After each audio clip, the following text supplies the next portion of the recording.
Hi, I'm Elizabeth Satterfield, and I'm the curator here at Arthurdale Heritage in Arthurdale, West Virginia, and we're touring our new exhibition, Factories in the Fields, which focuses on the agricultural and industrial history here in Arthurdale.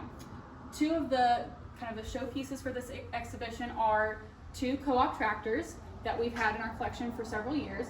We believe this is a number 2 co-op tractor. Co-op tractors were made for kind of a pretty brief period of time, and there were multiple factories in the nation that produced these. Most of them were in the Midwest, but between 1939 and 1940, we produced co-op tractors here in Arthurdale.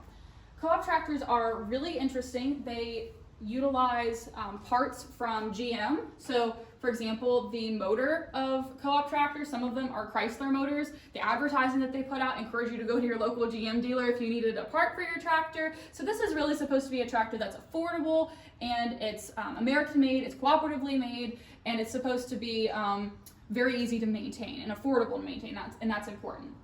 And they're also supposed to be very fast. There was reports that these tractors could go up to 35 miles per hour, which I'm not sure about, but that's what some of the advertising said.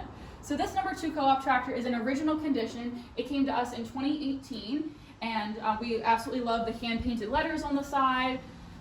This tractor needs a little bit of TLC, but we love that it's in original condition, and it shows what a well-used and well-loved tractor would look like. So we believe this tractor was actually built here in Arthurdale. The second tractor we have in our collection is a little bit larger, and we believe this is a number 3 co-op tractor. This tractor came to us in 2003 and was purchased by a group of volunteers and restored by the local Tire Kickers Car Club.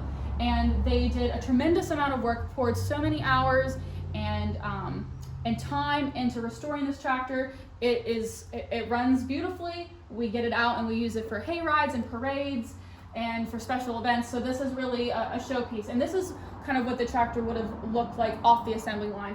Brand new, shiny paint. Absolutely beautiful, and it still runs today.